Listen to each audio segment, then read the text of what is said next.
En la negrura que separa a los mundos, las sombras parecían claras cuando se miraban con lentes diseñadas para leer la soberbia. Los enjambres alienígenas se movían con la confianza de siglos sin oposición, y la élite de su fuerza caminaba entre las ruinas de las colonias humanas como quien inspecciona un zoológico extinto, curiosa, segura, distante. Creían que la extinción había sido completa. Creían que la humanidad, en su furia pasada, se había consumido a sí misma. Creían, sobre todo, en su propia invencibilidad. Una estación orbital, antaño un puerto de comercio, flotaba partida en dos sobre la sombra de un planeta que aún conservaba ríos petrificados. Las antenas rotas oteaban el vacío como dedos ridículos.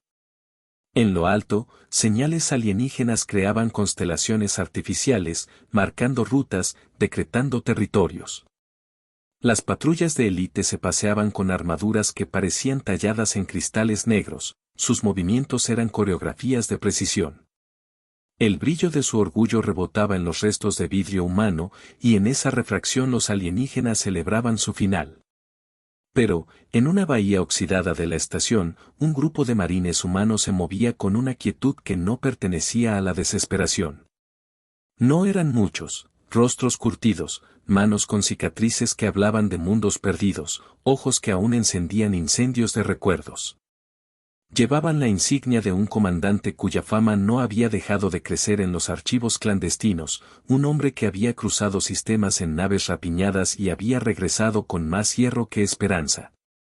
Su figura, pequeña contra la inmensidad espacial, sostuvo la promesa de un retorno. El silencio del corredor se rompió por el rumor del respirador y el roce de botas sobre metal triste. Un holograma viejo parpadeó sobre la mesa, mapas de rutas, coordenadas en planetas que ya no tenían estaciones, nombres de pueblos que ahora eran cenizas. El comandante observó, sin hablar. Los marines a su lado no hablaron tampoco. En sus miradas latía la frase no dicha, no buscamos venganza por nosotros, por los que no pueden levantarse ya. El enemigo, lejos de sospechar, envió un destacamento de élite a inspeccionar la estación.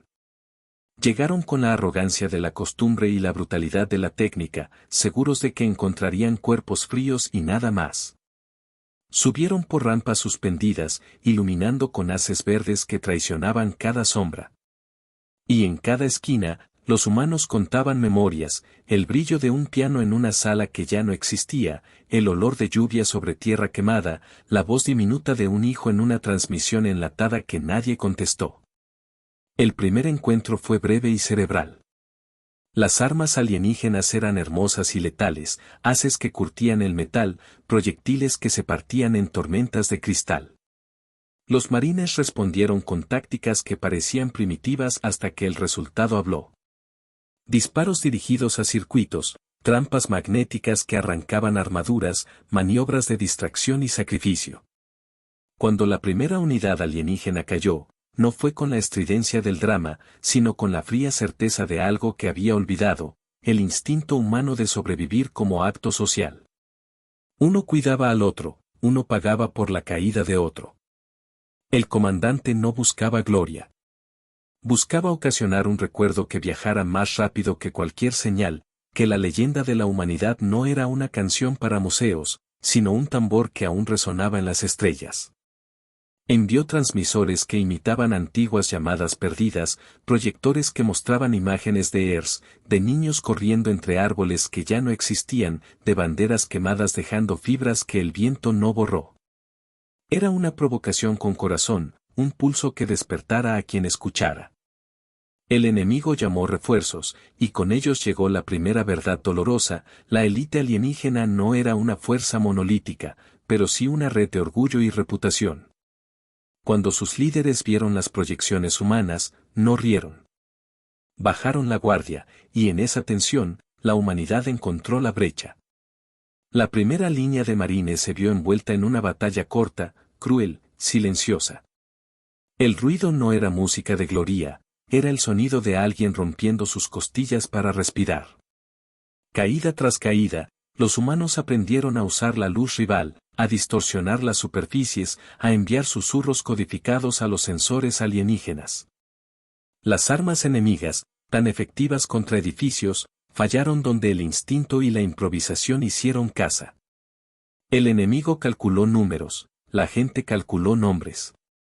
El comandante observó a uno de sus hombres, un joven que sostenía un relicario con una fotografía de una mujer y un niño. La imagen se movía en la luz como una llama débil. El joven disparó con manos que ya no temblaban, y la bala lo hizo volver a sí mismo, en la forma que solo el deber puede dar. El relicario quedó en la palma abierta del soldado caído, y el sonido del metal en el suelo fue la única elegía que escucharon. El enemigo retrocedió, no del miedo, sino de la sorpresa de encontrar resistencia que no era estratégica sino moral, humanos luchando porque aún tenían recuerdos que merecían protección. La semana siguiente cerró con un silencio distinto. Los alienígenas retiraron tropas de ocupación de la estación, llevándose datos, trofeos y una incredulidad que picó como sal. El comandante no celebró. Sabía que la estación no era más que un primer acto. En la oscuridad, mientras los marines limpiaban armas y raspaban restos de historia, una frase se hizo fuerte en su mente, no por orgullo, sino por necesidad. La humanidad había vuelto a escribir su nombre en la lista de presencias peligrosas. El universo contuvo el aliento. Part on cliffhanger, English they believed the hunt was over, they were wrong. La flota humana que surgió era una costura de naves tomadas, reparadas con manos que no regalaron tiempo y tripuladas por voluntades que no aceptaron el olvido. Cada barco llevaba consigo un archivo, canciones de cuna que ya no tendrían quien las escuchara, listas de nombres, rituales de enterramiento aprendidos en el último minuto. No era una flota con lujo, era una red de resistencia que respiraba con esfuerzo y plan. El comandante reunió a sus oficiales en una sala que olía a aceite y memoria. Un mapa holográfico desplegó rutas que enlazaban mundos olvidados, constelaciones donde la humanidad había sido arrinconada. Sobre la mesa, piezas alienígenas brillaban con una luz fría, fragmentos de tecnología que contaban la historia de la arrogancia enemiga. Los ojos de los aliados se movían sobre las líneas, buscando patrones, encontrando huecos, anotando costos. El plan que se gestó fue tan audaz como sencillo. La humanidad no se proponía reconquistar territorios que ya no podía asegurar, se proponía restablecer un mensaje. Un golpe quirúrgico en la estructura de mando alienígena, una humillación que se recordaría en sus mundos, y la liberación de enclaves humanos para que la esperanza, como semilla, volara. No era limpieza, era enseñanza. Los marines entrenaron con una intensidad que parecía empujada por algo ancestral.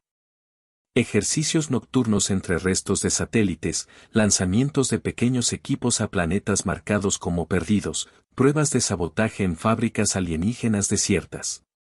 Aprendieron a escuchar el silencio y a convertirlo en información. Practicaron la paciencia. Practicaron la crueldad necesaria para sobrevivir. Pero más que nada practicaron el recuerdo. Cada misión llevaba el nombre de una ciudad, de una mujer, de un hijo que ya no tendría edad para crecer. Sus tácticas, por crudas que fueran, llevaban nombres humanos en sus planos. En la oscuridad de un cuartel menor, el comandante miró una transmisión antigua, un fragmento en el que una ciudad humana celebraba la lluvia. Se permitió por un instante cerrar los ojos y sentir el agua en la cara. Fue breve y casi prohibido, el deber regresó con su peso. El archivo cayó, y con él una promesa, usarían ese recuerdo para recordar a la galaxia que la humanidad no moría en silencio. Los alienígenas vivían en una red de estatus que castigaba el fracaso con algo peor que la muerte, la deshonra. La élite que gobernaba sus fuerzas coleccionaba victorias como si fueran piezas de museo, presumía de su control, de su orden. Para alcanzarlo se diseñó un plan que parecía un lienzo, pequeños ataques en sistemas periféricos, secuestros de transmisiones, robo de tecnología y, finalmente, una emboscada en su centro de mando regional. El objetivo, sembrar el rumor y dejar que la paranoia alienígena se devorara a sí misma. La primera operación de la campaña fue una captura audaz en un astillero que reparaba naves de transporte, un lugar donde los alienígenas guardaban piezas de naves humanas tomadas. Un equipo reducidísimo, liderado por una teniente con un sentido afilado de la oportunidad, se deslizó por conductos olvidados y desactivó guardias con un método simple: recordarles el nombre de algo perdido. Las cámaras que una vez se burlaron de la humanidad detectaron patrones de conducta que no estaban catalogados: llorar por un hermano, sonreír ante un recuerdo. Los algoritmos asignaron esa conducta a ruido y lo ignoraron.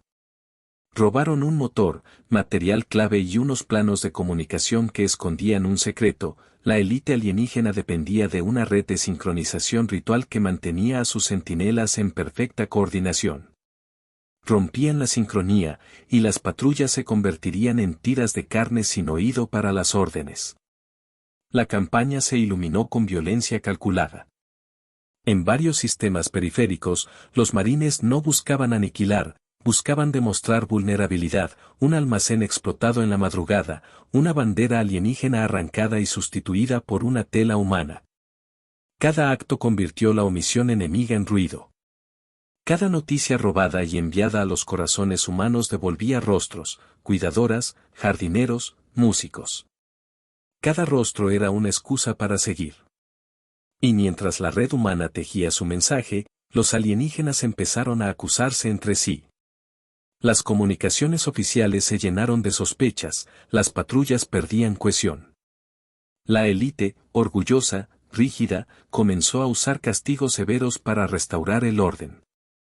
En algunos puestos, los líderes ejecutaban decisiones que rompían alianzas, y en otros, defensas se reacomodaron en patrones previsibles. Fue suficiente. El comandante preparó la maniobra central, un asalto directo a una plataforma de lanzamiento clave en la luna del sistema regional. No iban a destruirla por completo, iban a tomarla durante el lanzamiento de una nave de mando alienígena, capturar información y, si era posible, arrancar un trofeo: fragmentos del código de juramento de la élite. Con ese trofeo se podía articular no solo una victoria táctica, sino una humillación simbólica. Antes de partir, el comandante se permitió un acto de memoria. En el centro de mando, entre planos y armas, colocó una pequeña fotografía doblada, la imagen de una mujer que reía con los ojos cerrados. La había encontrado en una caja durante una limpieza, cubierta de ceniza. Fue un acto privado, una plegaria sin nombre. Recordó, por un minuto, las manos que le enseñaron a leer mapas y el olor de la casa que fue hogar. Luego guardó la foto con la misma determinación de quien esconde una bandera en suelo enemigo, con paciencia y furia contenida. El universo contuvo el aliento. La luna se acercó como un ojo de vidrio, su superficie era un tatuaje de cicatrices y bases abandonadas. Las naves humanas emergieron en formación irregular, dando la impresión de caos pensado. En la escala completa del problema, no tenían números, pero tenían un elemento que la lógica alienígena no siempre consideraba: la posibilidad de imaginar una pérdida tan grande que cualquiera la defendería hasta la última gota. El abordaje comenzó antes del amanecer local. Los marines emplearon estratagemas de luz y sombra, pequeñas bengalas que simularon ataques en un flanco, distracciones que obligaron a redes de vigilancia a girar sus ojos. Equipos de asalto salieron en cápsulas que se pegaban como garrapatas a la alcazaba. Los pasillos internos olían a aceite viejo y a la fantasmal limpieza de manos que ya no tocarían. La élite alienígena respondió con la velocidad de quien no soporta la sorpresa.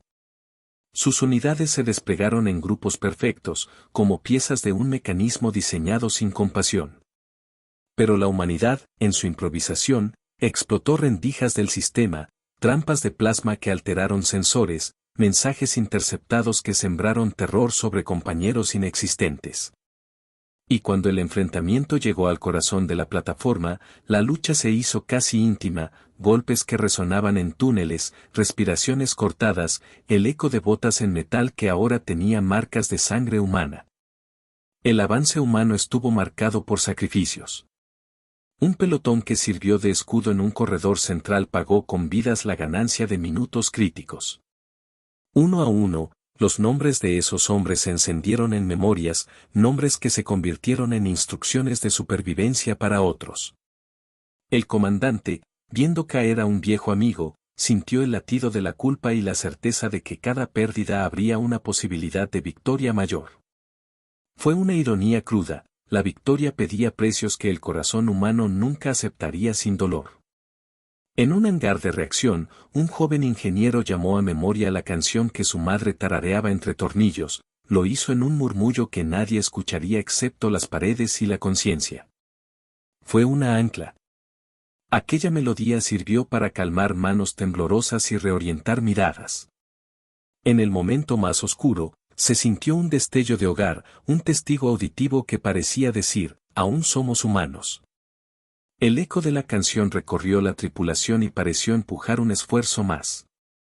La tecnología alienígena, aunque sofisticada, presentaba matrices de control cultural, rituales de sincronía que, una vez rotos, dejaban a los ejércitos descoordinados.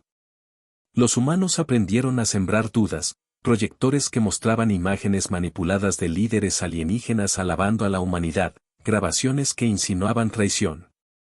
La paranoia, más afilada que cualquier cuchilla, obligó a la élite a dividir fuerzas, a reforzar puntos ya vacíos. Cada decisión equivocada de los alienígenas se convirtió en una ventana para los marines. En el corazón del hangar, una unidad humana encontró el núcleo de comunicaciones de la plataforma. Allí, entre circuitos y luces indicadores, hallaron algo que no esperaban, archivos de prisioneros humanos, códigos que registraban nombres y fechas, pequeñas historias capsuleadas por la maquinaria enemiga. Las imágenes mostraban rostros humanos en cautiverio, ojos que habían visto demasiado y ahora miraban con la expresividad de quien espera que alguien recuerde. Fue un golpe que convirtió la rabia en un propósito más acuciante. El comandante ordenó la extracción de los archivos y la destrucción selectiva de la sincronía. El equivalente alienígena de una señal de orgullo fue cortado en su raíz. En pocas horas, patrullas que antes se movían como relojes empezaron a tropezar con sus propios mecanismos. La plataforma, que había creído ser impenetrable, se transformó en una casa con puertas abiertas por dentro. Pero la victoria no vino sin precio. Un escuadrón entero quedó atrapado en una bahía sellada, sus radios murieron y sus nombres comenzaron a convertirse en murmullos. Los marines los buscaron, abrieron compartimentos, usaron herramientas hasta que la resistencia física de la estructura pareció menos fuerte que la resistencia emocional. Encontraron cuerpos, hombres y mujeres que habían pasado su último aliento protegiendo una puerta. Sobre sus pechos, medallas improvisadas brillaban con la pátina del sacrificio. El comandante, viendo aquello, sintió una fisura que no sanaría con gloria. En una cámara lateral, un anciano prisionero les comunicó, con gestos y fragmentos de idioma, que la élite alienígena guardaba un archivo central en el que se contaban los ritos de nombramiento de sus fuerzas. Ese archivo no era solo información, era la llave para avergonzarlos públicamente. Se decidió que se transmitiría una fracción de ese contenido a través de la red interceptada de la élite, en un momento de máxima audiencia cultural. Sería un recordatorio, la humanidad no era una nota en su álbum de trofeos, era la voz que podía romper su canto. Mientras la plataforma ardía con incendios selectivos y se oían comunicadores alienígenas tartamudear instrucciones confusas, el comandante se acercó a la cámara de lanzamiento. A través del cristal, vio la nave de mando alienígena, orgullosa y preparada, ajena a la humillación que se le venía encima. Los marines colocaron transmisores falsos que se infiltrarían en sus canales y reproducirían, con precisión, fragmentos de rituales alterados y grabaciones de líderes confesando fallos. Sería un golpe de reputación que la cultura enemiga no sobreviviría sin sangrar. La transmisión salió en el momento preciso. Mientras la nave de mando encendía sus motores, los altavoces del sistema transmitieron dolor y arrepentimiento en la voz de sus líderes, sugestionados por las grabaciones manipuladas. Lo que debía ser una exhibición de poder se convirtió en un espectáculo de furia interna. Hubo caos. Las jerarquías se derrumbaron en minutos, la sinergia que mantenía a los ejércitos alineados se convirtió en sospecha. La nave de mando, descoordinada, fue tomada. No fue un triunfo sin sangre, muchos marines murieron en esa toma, por cada puerta ganada, alguien pagó. En el silencio que siguió, el comandante tomó algo más que datos. Encontró un archivo que describía el código de la élite, la poesía con que se legitimaban. Lo que encontró fue peor que la gloria, un calendario de celebraciones en el que la humanidad era un evento menor, una nota con fechas y lugares donde se exhibieron los despojos humanos como trofeos de un tiempo más fácil. Era la confirmación de que la humanidad había sido negada en ritual, reducida a una curiosidad.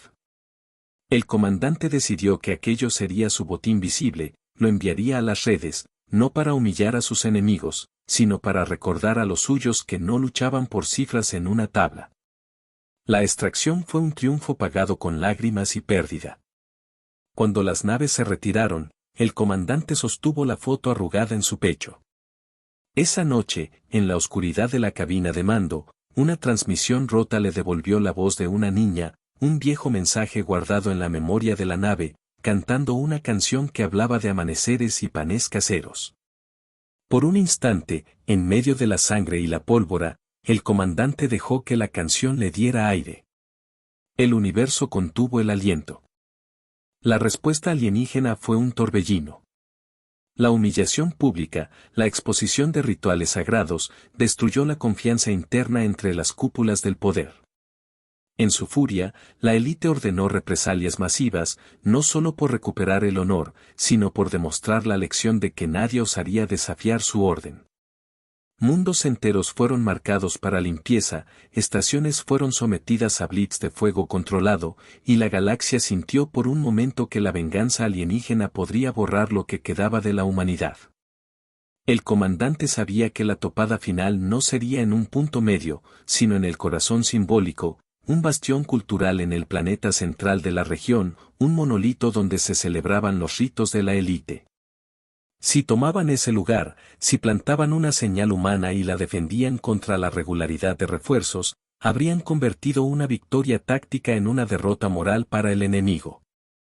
La campaña se preparó como una invasión de mitos, marines con alma vieja, ingenieros con manos jóvenes, sacerdotes de memoria que no tenían iglesia. La aproximación final fue un desfile de sombras entre meteoros. Naves humanas, ahora más feroces por la práctica y la pérdida, abrieron brecha en defensas que parecían infalibles. Bombardeos precisos abrieron rutas, mientras legiones de unidades de asalto bajaban como lluvia sobre el monolito. La superficie del planeta ardió en manchas, la atmósfera se llenó de ceniza que brillaba con la luz de motores y explosiones.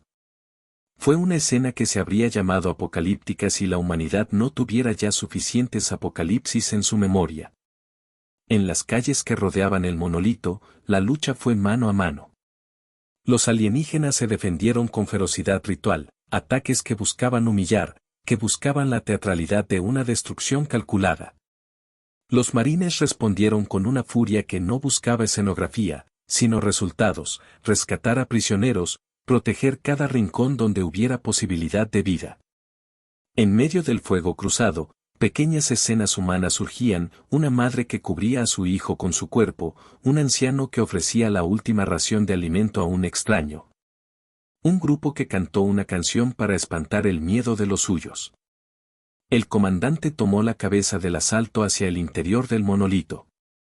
Sus botas encontraron pisos empapados de cenizas, su casco reflejó, por un segundo, la caída de un sol artificial.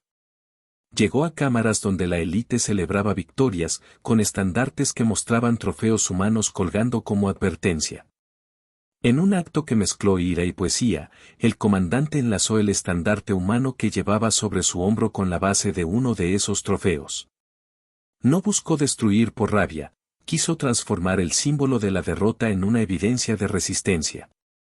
La batalla en el núcleo del monolito fue devastadora. Un liderazgo alienígena, herido en su reputación, ordenó cargas suicidas, enviaron unidades de élite que parecían sacadas de reliquias bélicas, ansiosas de morir con honor. Los marines repelieron una tras otra, pagando el precio en vidas y en la dureza de sus cuerpos. La tensión no era solo física, era la tensión de un pasado que necesitaba ser vindicado y un futuro que debía ser ganado. En un corredor lateral, el comandante vio a un joven marine que sostenía el relicario con la fotografía de su mujer y su hijo. Sus manos, manchadas de polvo y sangre, no soltaron la imagen.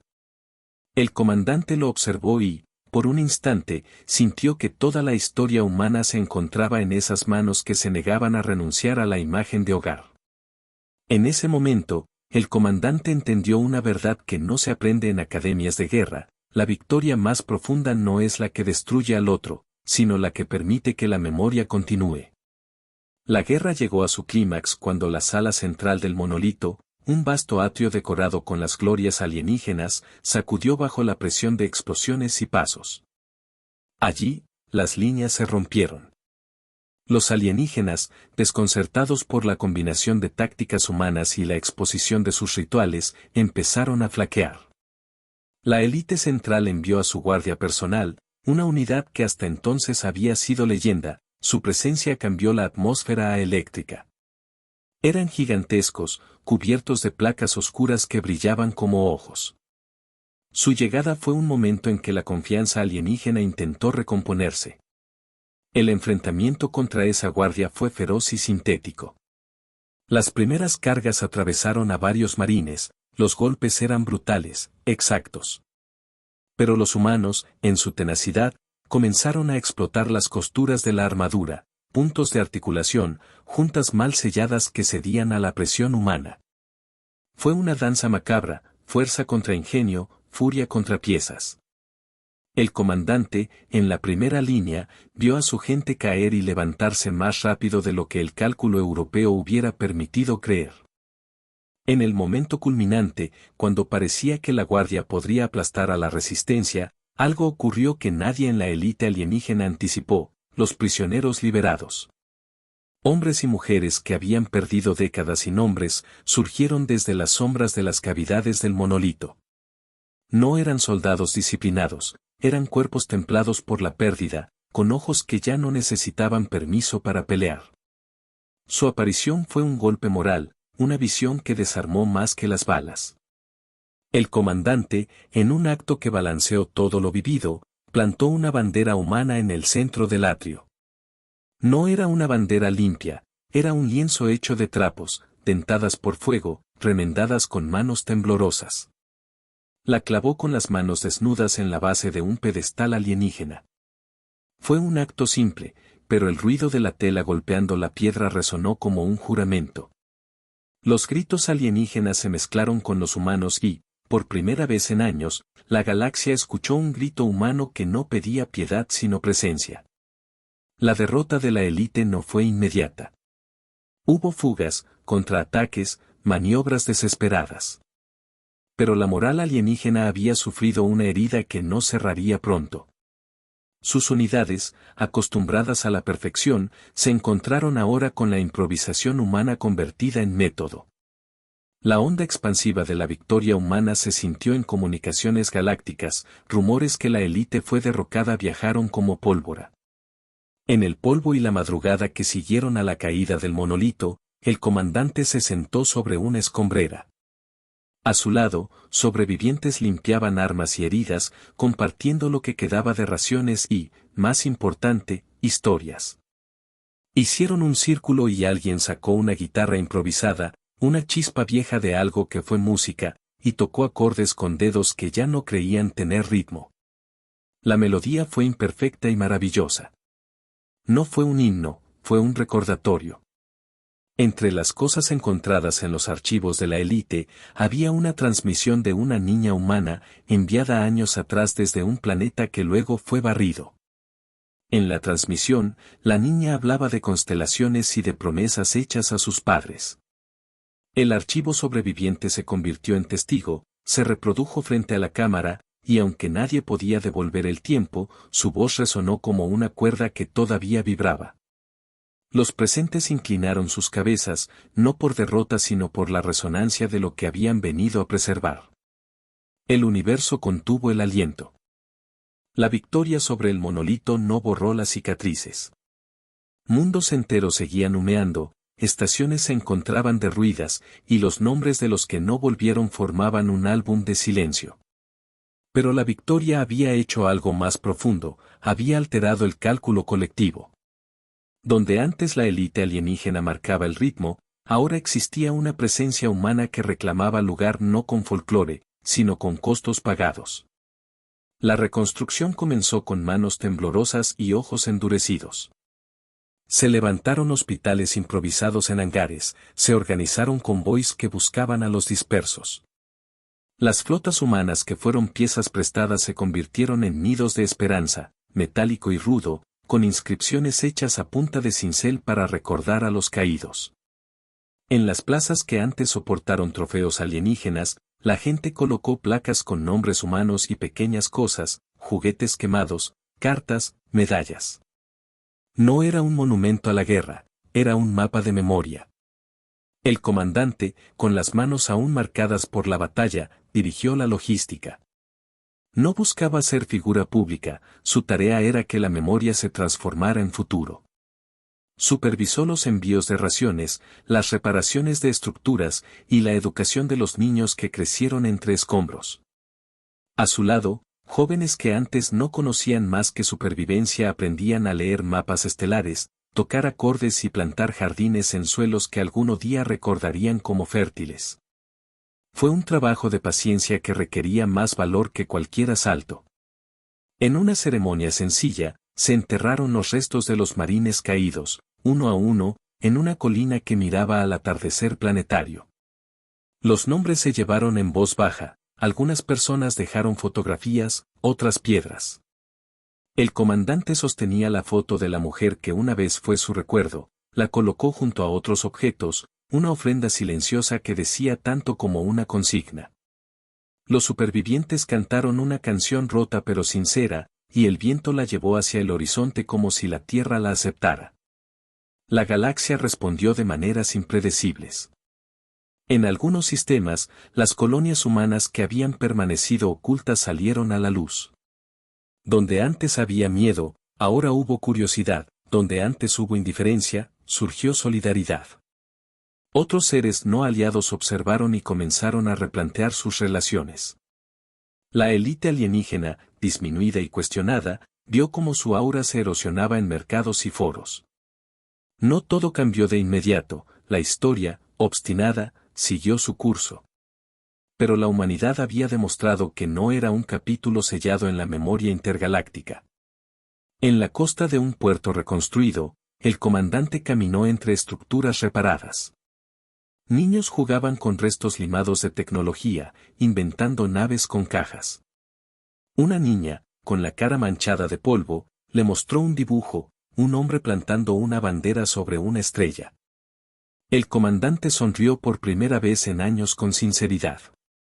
La sonrisa no borró el dolor, lo reconoció. Pero dentro de ese reconocimiento, nació un orgullo que era a la vez humilde y potente. La humanidad no solo había sobrevivido, había reclamado su derecho a existir. La reconstrucción tuvo momentos de nostalgia que mordían. En uno de ellos, una pequeña escena que el comandante guardó para sí, se encendió un viejo pianito en una plaza, las teclas rotas produjeron notas débiles que parecían hablar de otras épocas. Un anciano se sentó y tocó, no por música sino por recuerdo.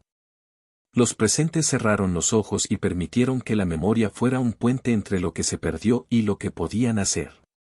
Fue en ese instante que la humanidad entendió que su lucha no era solo por territorio, era por la continuidad de historias que merecían ser contadas. Con el tiempo, las academias humanas se llenaron de nuevos estudiantes, hijos de sobrevivientes, huérfanos que vieron a sus padres caer, jóvenes que habían conocido la guerra solo por relatos. Aprendieron tácticas y técnicas, sí, pero también historia y música, aprendieron que la defensa más poderosa es la que protege la memoria. Instituyeron días de conmemoración que no se limitaban a rituales militares, sino que celebraban la vida cotidiana, la panadería que reabrió frente al puerto, la escuela que volvió a tener risas. Una librería improvisada que vendía libros rescatados. En los años siguientes, la humanidad dejó de ser un espectro. Se convirtió en un actor que las otras especies miraban con respeto y, en algunos casos, con temor. No por un delirio de grandeza, sino por la certeza de que los humanos defendían sus nombres con una intensidad que reescribía expectativas. Los marines que sobrevivieron envejecieron con honores, y en plazas nuevas sus nombres fueron tallados con letras que hablaban de valor y de precio. El comandante, por su parte, resistió a los honores públicos, prefirió ser conocido por lo que dejó en manos de otros, escuelas, bibliotecas, jardines. Hubo, por supuesto, quienes no aceptaron la nueva era. Bandas de saqueadores y facciones alienígenas intentaron cobrar la cuenta de la humanidad. Hubo combates locales y episodios de violencia. Pero la estructura que se había levantado demostró ser más resiliente. Porque, a diferencia del pasado, la humanidad no luchaba sola, había creado alianzas, forjado redes y, sobre todo, convertido su tragedia en narrativa compartida. En una noche clara, el comandante observó el cielo desde una colina donde crecían nuevas plantas. Las estrellas parecían menos vacías. Pensó en todos los rostros que lo habían acompañado, el joven con relicario, la teniente que había liderado el robo en el astillero, el prisionero anciano que señaló la cámara central. Recordó también a los que no fueron encontrados, a las voces que se apagaron. Hizo un gesto simple con la mano, como quien guarda un secreto. Por un momento, escuchó en la distancia la voz grabada de la niña que alguna vez había cantado sobre constelaciones. La reproducción en un altavoz lejano parecía decir, no olviden. La memoria, entendió, no era una carga eterna, era un deber que daba sentido a la supervivencia. Los humanos, con todo su dolor y su belleza, habían transformado la derrota en disciplina, la pérdida en promesa. En los portales de los puertos, jóvenes soldados escribían cartas a hijos que vendrían. La palabra futuro dejó de ser un tópico y se convirtió en un acto. El comandante, al final, caminó hacia una pequeña playa metálica donde depositó un trozo de tela, remanente de la bandera que había clavado en el monolito. Lo colocó junto a otros objetos de recuerdo.